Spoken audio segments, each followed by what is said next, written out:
So today what we're doing is lesson 423 in the 7th grade book, and this is 4-46 is the first problem here. And now for this, these will look familiar to you because a lot of this is based on unit rates. So the more you understand about unit rates, it's going to help you find a lot of these. But again, we're also finding equations and solving equations. So some of these will be easy, and some of these are a little bit more difficult. So make sure you're trying these and chatting answers to help me out with it. So the first thing they show you is this chart here. Hold on, someone else is coming into the meeting. Okay, Tommy's here. So the first thing you're seeing here is this chart. And for this chart, they talk about this is Robert's new hybrid car. It has holds 12 gallons of gas. When the tank is full, he can drive 420 miles. And they said it uses gas at a steady rate. So when you see the relationship between the gallons of gas and the distance driven, if you look at this table, would this be a proportional change? And proportional means it changes in an even way. Or if you look at the graph too. So if you look at the graph or the table here, does it look like everything happens in proportion, like the gallons used is related to the distance driven? So just answer yes or no in the chat. Does it look like it's proportional? Like the gas used has a relationship to the miles driven. And if you look at the graph, and we've done things like this in the 6th grade book too. So I see a lot of chatting going on. Yes, this is definitely proportional relationship. If you remember back in 6th grade book, we talked a lot about proportional relationships, and see, you could tell, and we've done things like this in the 6th grade book in chapter 6, I think, all the way back in chapter 6, where if the graph changes at a steady rate and there's no bumps in the road or potholes, then this is a proportional relationship.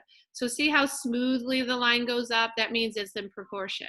If there was any information, like if the line did this, if it did this, that would not be in proportion. That would be, ooh, there it goes, it's jumping. So that would not be a proportional relationship if, let's put it back where it belongs. If it had a little bump in the road, or if it had a little dip in the road or in the graph, that would show that it's not proportional. But because it is a smooth transition, that is proportional. So if you haven't done so already, figure out the 3 miles driven that are missing here. And again, the unit rate will help you. You can use a calculator or you can just use your brain. Either way, tell me the 3 numbers missing for the distance driven and then type them in chat when you're ready. So 0 gallons, how many miles? 3 gallons used, how many miles? 6 gallons, how many miles? And obviously 12 gallons is 420 miles. So use a calculator as much or as little as you need it, and then type in the 3 missing numbers in the chat when you're ready.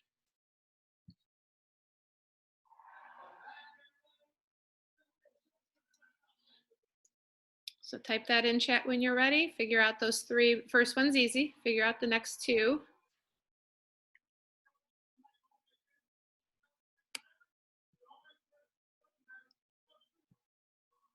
I'm gonna wait till a couple people answer in the chat.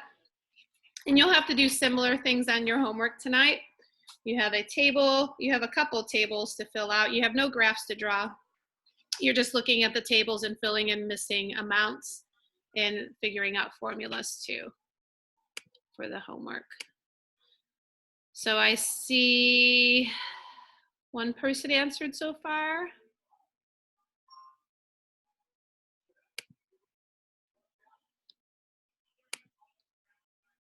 I see 2. I think I'm seeing all the same. Yes, I am. So I see people putting that.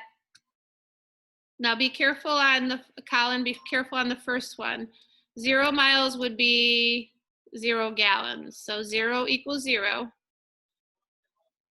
3 equals 105. And then 6 equals 210. So this would be, hold on. letting me type.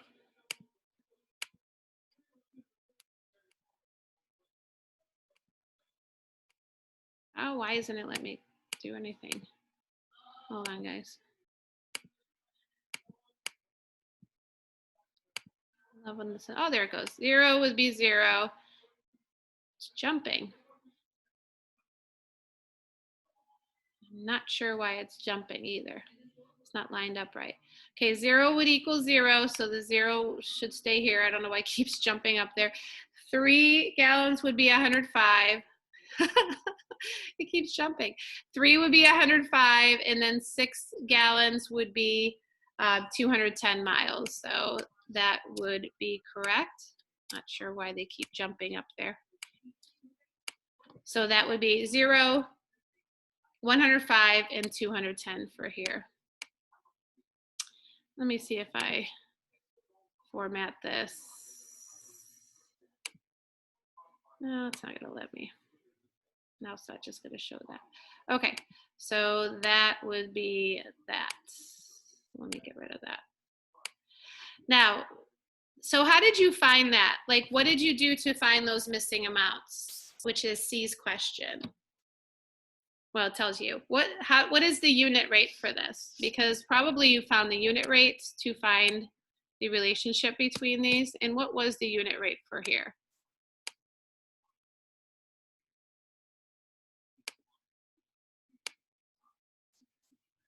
Unit rate was 35. Yes, it was 35. So if you did 420 divided by 12, you could get 35. There were other ways to get that, but the unit rate was 35 miles per gallon. See how much this jumps. Oh, it's jumping too.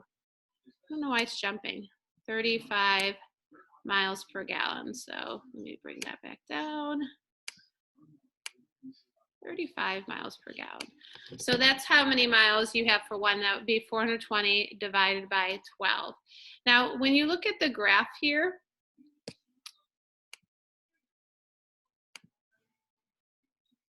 I'm going to save this as something different. Maybe it'll let me type on it better. Okay, so when you look at the graph here, what it's showing is it's showing a rate of change. So they're asking on the graph, while a graph is a useful tool for estimating, it is often difficult to find an exact answer on a graph. What is significant about the point labeled 1, y? How can you calculate y? So if you're looking at where 1 gallon and the unknown is, so that would be the y-axis. So if I go the x-axis and I say that's 1, and I go up to where y would be, which would be where 1 meets y. So I'm looking at where this meets here. What would be, if you had to estimate to the best of your ability, what would be where 1 gallon intersects with that line? Just estimating, what would be a good estimate of what that would be? I don't want exact here, because I know you know exact. But without knowing anything about any of this, so if you didn't know anything on the table, and you didn't have any of this information, and you only had the graph, what would be the value you would estimate that point to be worth? What's a good estimate for that point?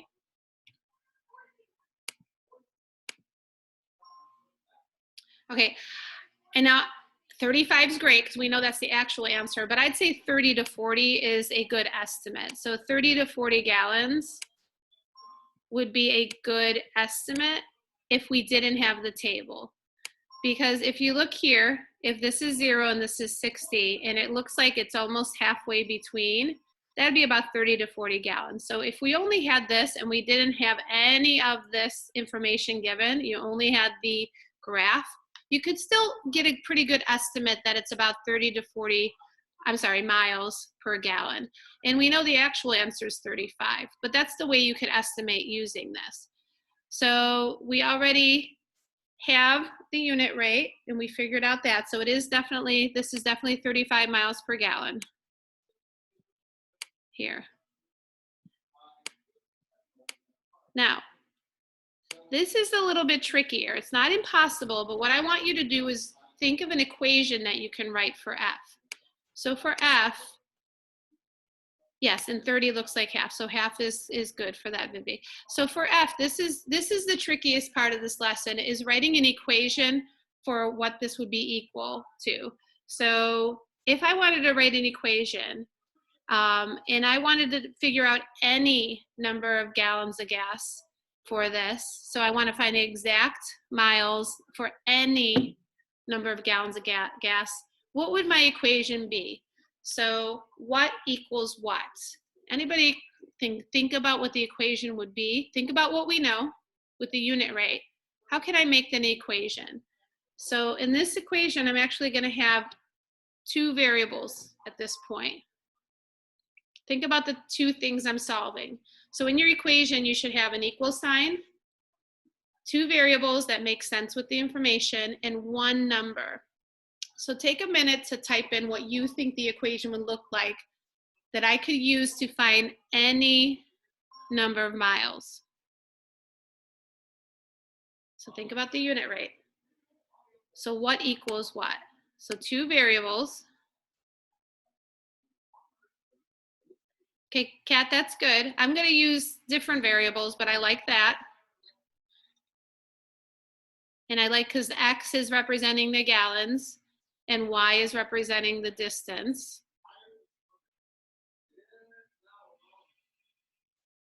Okay, Vivi, be careful because the gallons doesn't equal 35X.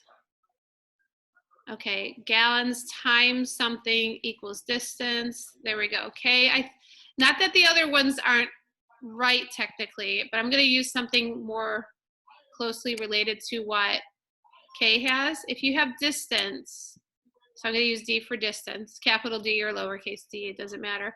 We know that every gallon is 35 miles. So you would do 35G. Now, Kat, you had Y here and you had X here. That's correct too. I'm just going to use variables that go with our information. So the distance traveled equals 35 times G. So now, if I want to solve this, and I know that I need to go exactly 287 miles, and this is how your parents plan trips. They might not do all this technical equations, but this is the way they could figure out how much gas they need to go a certain amount of miles. So if I want to find exactly how many gallons of gas I need, how would I set up my equation here? So if I know that I'm going 287 miles, I'm going to have only one variable left. How would I rewrite this using that information? So how do I rewrite this equation using my new information? And we did a lot of this in chapter 7 of the 6th grade book, where we were looking at attendance at schools or the population at schools, and we were plugging in numbers we knew. So how can I rewrite this knowing now, because now I know the distance. How would I write this? So Kat has a guess. Anybody else have a guess? Kat, just change your number. Well, you don't have to change it, but think about the number I gave you, 287, not 275. That's okay though. I know what you mean. Anyone else want to type in what they think we're going to solve?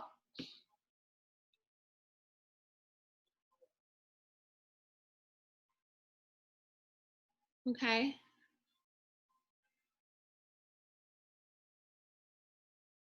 So this is basically what you're going to solve. You're going to have the 287, because that's what we plugged in that we knew, equals 35 times the gallons. So now how do I solve this? If I'm balancing equations again, and this is your last vocabulary, it's inverse operations, balancing equations. So if I have this equation, how am I going to isolate the variable? So I want to get the gallons, the G alone. What am I going to do to this equation if I'm solving it algebraically? What do I have to do to both sides? Cancel it out, correct. Cancel it out, which means divide by 35. So if you have a calculator, this will save you time because this will be a decimal answer. So if I divide both sides by 35, 287 divided by 35, what do I get? I see some people typing it in, good, and 2/10 equals gallons.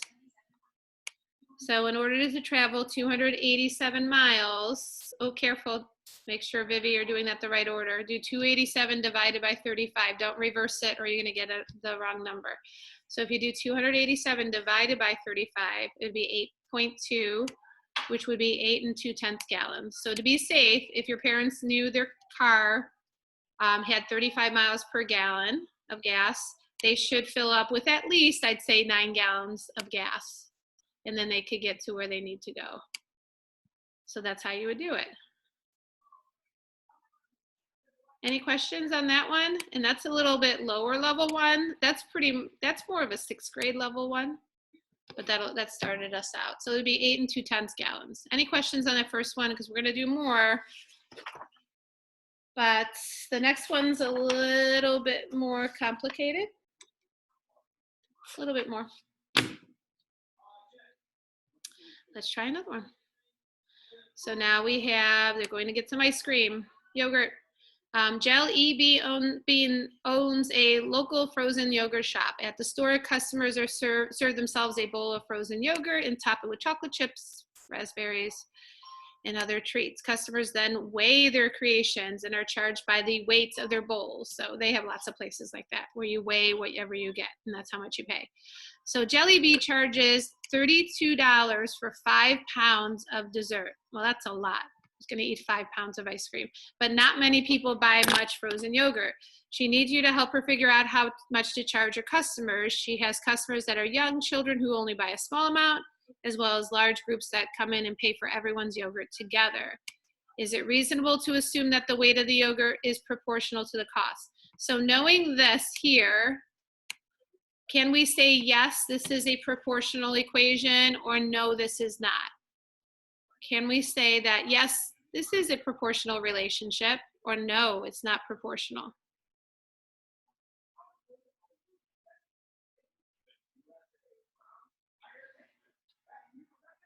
Oh, we're saying no. Yes, it is proportional. Yes. It's not the unit rate, but it is proportional. This is proportional. This is proportional. Now, we're going to go per pound. Now, again, nobody's going to buy a pound of ice cream, but let's go per pound, and then we could figure out a quarter of a pound and half a pound and everything else. But let's figure out what 1 pound is first. So this is proportional. It's just, you know, it's not in ounces, it's in pounds, but it is still proportional. So for 5 pounds, it costs $32. So the first thing we want to do, they want us to come up with 10 different weights of yogurt. I don't want to come up with 10. I want to figure out first what 1 pound costs. So I'm going to make a little messy table down here. So I want to know how much 1 pound would be. And then I want to figure out how much a half a pound would be. And then 1.5 pounds. We're just going to figure out a couple of these. I'm not going to do 10. 10 would be if we were in class, I'd have you figure out 10. So how about if we figure out that many of them? So first thing, it's always easiest to find the unit rate. So tell me how much it would cost for a pound of ice cream, pound of dessert, pound of dessert.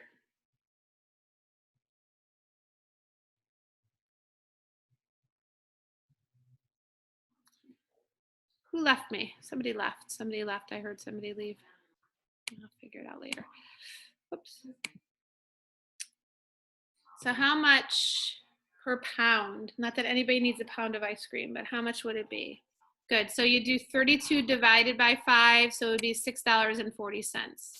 So I'm going to put 6.4 would be $6.40, $6.40, not $6.04. So that would be for a pound. So how much would a half pound be? Do a little mental math.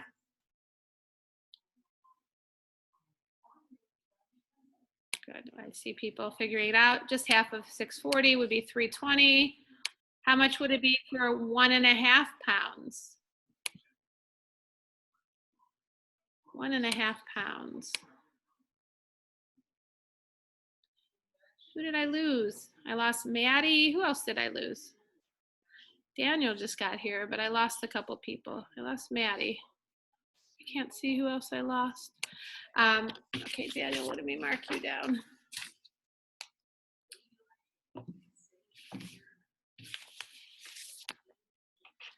So how much would 1.5 pounds be? Oh, you all typed it already. Well, a lot of you typed it. 960. Good. How about 2 pounds?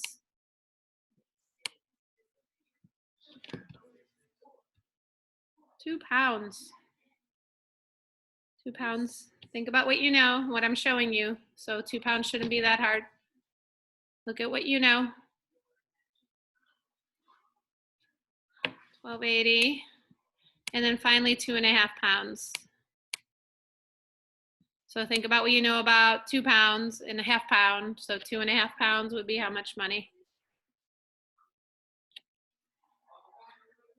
16 bucks. That's a lot of ice cream. Good. So that'd be 16 bucks. So it'd be 1280 plus 320 would be 16 bucks. How about if I throw this in? What if I only want a quarter pound, 1/4 of a pound? Do a little mental math. How much would 1/4 of a pound be? So I went down to the low end again. Figure out this one all the way down here. How much would that be? Now think about what you know. You know what a pound, there's 2 ways to figure this out. You could break a pound into 4 parts, or you could take half of a pound. So you could find half of 320, or you could find 1/4 of 640. Either way will give you the same answer. Good. Yep, I see people typing it. $1.60 is correct. Good job. So that's how you can use that proportional relationship. So if things are in proportion, it's just a combination of, you can use division, you can use multiplication, whatever you're comfortable with. A lot of you, I'm sure you did those in your head. But you could easily set up a table, and then if we wanted to, we could graph this relationship to show that it is proportional. Again, if we graphed it, you would see the graph would go up at a steady rate if this was graphed. So the unit rate we already figured out, so I'm not going to answer that question again. The unit rate is $6.40 a pound. Now the last question, let's see if what you think about this one. If Jelly Bean decided to start charging 50 cents for each cup of ice cream, can we use the same table to figure out the cost for a cup of ice cream? Can we use the information we have there to figure out the cost for a cup of ice cream? Yes or no?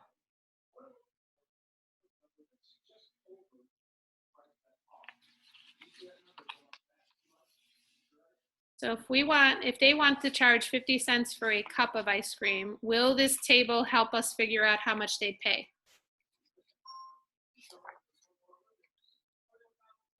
Yes or no?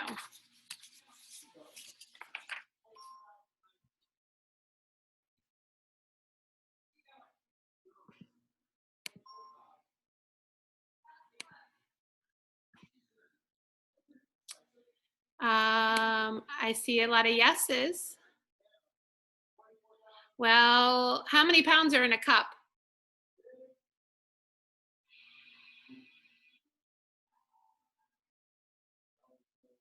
Do we know that?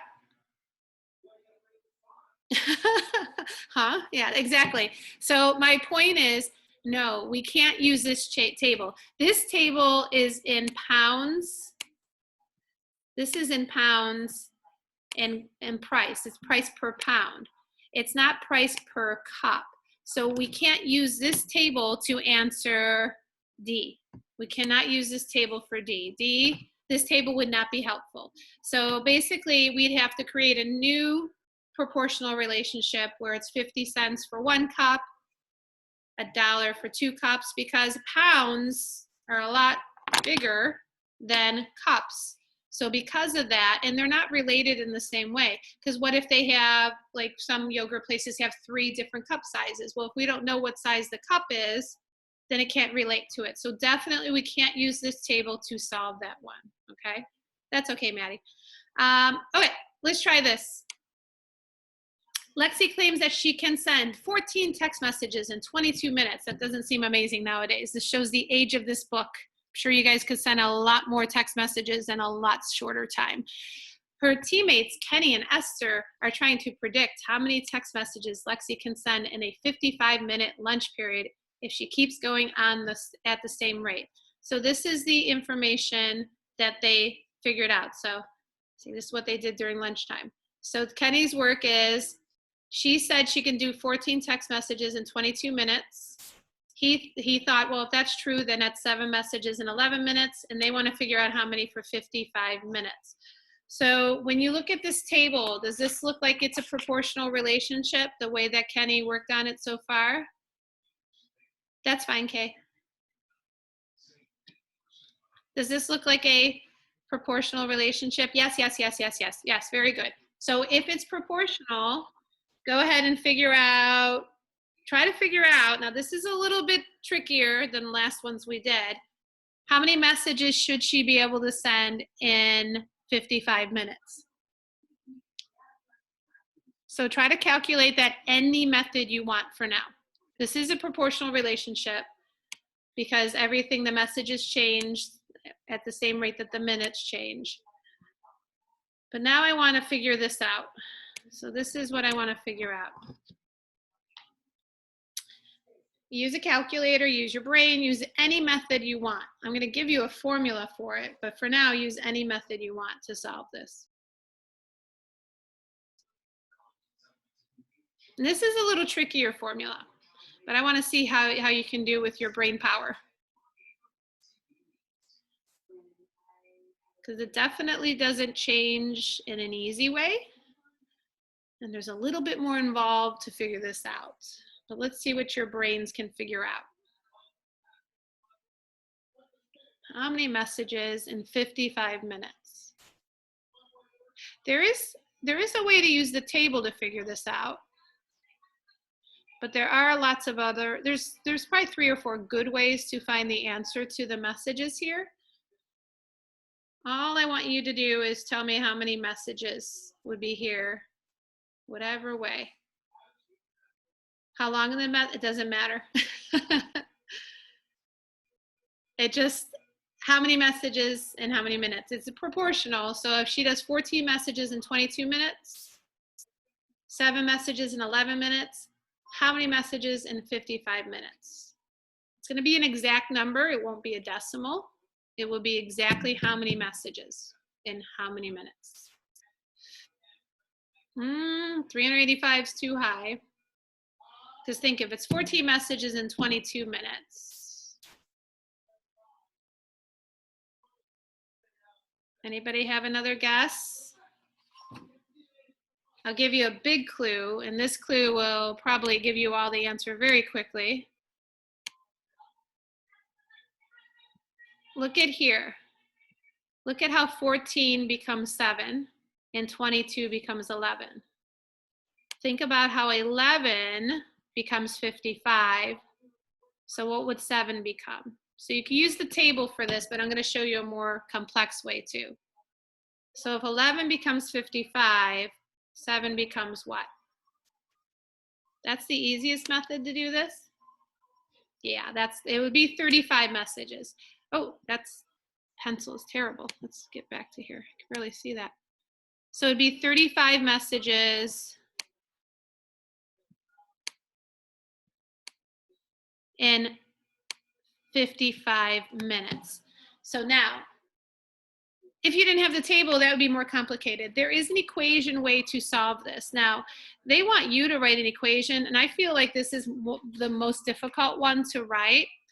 So if I say that this is y and this is x, because usually the x value is first, the y value is second. So if we were to graph this, the messages would be your x values, the y values would be your minutes. So if I said this is x and this is y, this is a little bit more tricky. So how you can set this up as a formula, now I'm going to help you with this one. If I want to figure out the messages, I could figure out for here. Oh, see, they reversed it on here. See, I don't agree with this, so I'm going to do it like this. Hold on. So if I have X messages over here, it's going to equal, and this is going to be the Y minutes. So how you would set this up is you have to take this, both of these, to figure this out. So watch how I'm doing this. 14 over 22, and this would be y. Now this is trickier because of the fact that we don't have whole numbers. So if you want to figure out the minute, if you want to figure out what's missing here, this is what you would figure it, calculate. Now to solve this, if we know it's 55 minutes, what I would do then is I would go like this. This is a two-step equation. So if I do this, I'm going to multiply this times the minutes we know. So what I did is I made these amounts fractions. So I made this 14 over 22 because we sort of need both of those to solve this. Now there's other ways to set this up, but I'm putting everything on one side of the equation to make it a little easier. So if I'm solving this, first thing I would do is you're going to see we're going to get the same answer. It's just a little bit more involved.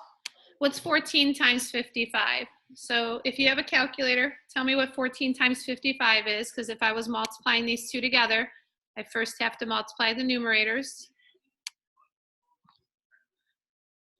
Thank you, calculator people. 14 times 55 is 770. And then if I divide that by 22, what does x equal? So the messages equal exactly what we figured out. You could all guess, or you can use a calculator. If I do 770 divided by 22, I get 35 still. So that's a lot more complicated. That's a higher level question that you'd have to do. That's a two-step, multi-step equation. So that's a little bit more tricky to figure out. And that would be something in class. Obviously, I'd give you some time to try to figure out the formula that works for that. Now, having the table helps us because then you could just see how this number becomes this. But if you wanted to set up an equation, this would be the equation, and then you plug in what you know, the 55, and then you solve it in two steps. So that's a lot more involved than the last one there. And we already figured out, oh, we didn't. We didn't. Let's figure this out. Anybody have a guess on how we'd find the unit rate for this? This will be the last one we do, I promise. How would we figure out the unit rate for this? If I want to figure out how many text messages she could send in a minute, what numbers do you think I need to figure out the unit rate?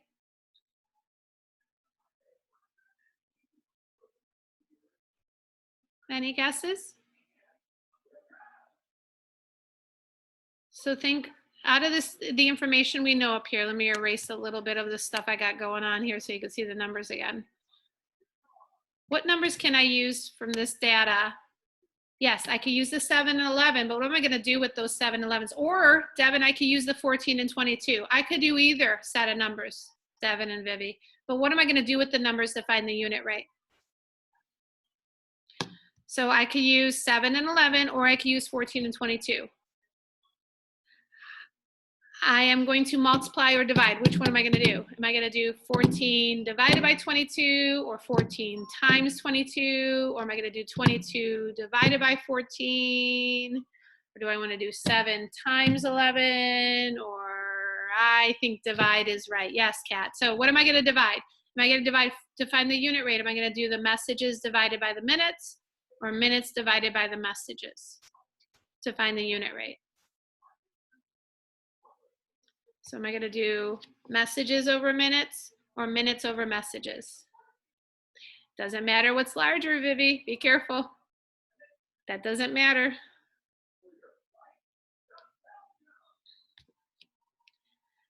Yes, messages divided by minutes. Look at, see here? This was a clue here. Don't ever change the order. The X and Y values, you want to divide them in the order they're given. So see how I made this 14 over 22?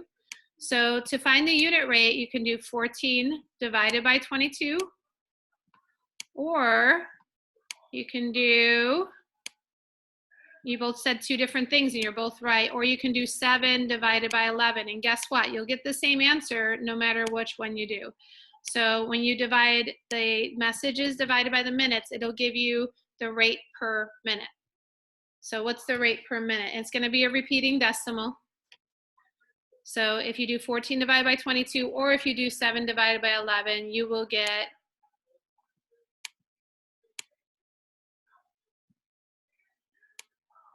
your calculator will show this with that 3 repeating forever. So it'll be 6,300 messages per minute. Message per minute. I'll put MPM. Messages per minute. So less than a message in a minute, which I'm sure a lot of you can type like 5 messages per minute. But again, this is an old book. They probably had flip phones and they had a, you know, it's a lot slower back then. So that would be the unit rate. Now, this problem, when I look at your homework, is a lot more difficult than the ones on your homework. Your homework, there's some that require calculators if you want to use them, but they're definitely not as difficult as this one. This is probably the highest level one in the lesson. This was the last problem in the lesson. So that's very involved, but that's how you would work with formulas to solve it. There's other ways. They gave you the table, so that was very easy to figure out how this changes, to figure out what this would be. So just know there's lots of ways to solve these, but if you were coming up with a formula, your formula would look like this.